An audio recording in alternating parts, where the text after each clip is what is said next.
Well, on the ground in Syria, the government army enjoys air support from Russia as it continues to fight terrorists across the country. In the latest offensive, a number of areas in Aleppo province have been reclaimed. RT's Lizzie Phelan reports now from Damascus. Most recently, we followed the Syrian army operations in the province of Aleppo, where they secured the most significant victory against the Islamic State, cutting a 3-year-long siege of the Queris military airbase in the eastern Aleppo countryside. And since that airbase was liberated, the advance continues. They've retaken several towns and villages and are progressing towards cutting off the supply lines of militants, including the Islamic State and Jabhat al-Nusra, Al-Qaeda in Syria, from Aleppo to Damascus. We filed this report from the area. Over the last 24 hours or so, the army has continued to make significant progress in the eastern Aleppo countryside. They've retaken several towns and villages, including the strategically important town of Al-Hadar, which is very close to the Damascus to Aleppo highway.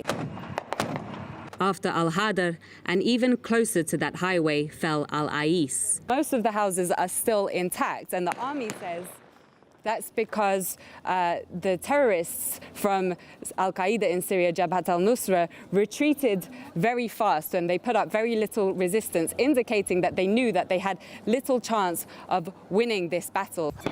We don't have a lot of time in this area because al-Nusra aren't very far away, and every now and again they're firing mortars towards us.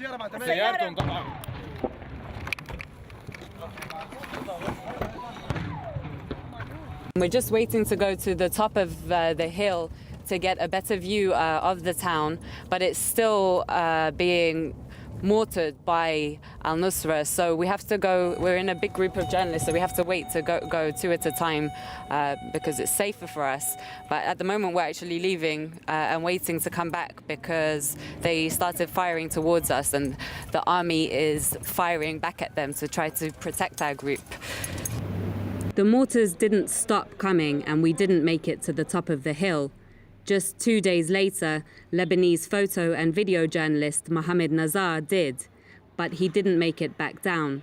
While doing his job, he was fatally hit by a mortar. For now, the army's progress may seem to be rapid, but it's far from secure. They face an enemy strongly entrenched in the region that benefits from the nearby porous border with Turkey, from where they can stock up on supplies and thousands more fighters. Lizzie Phelan, RT, Aleppo.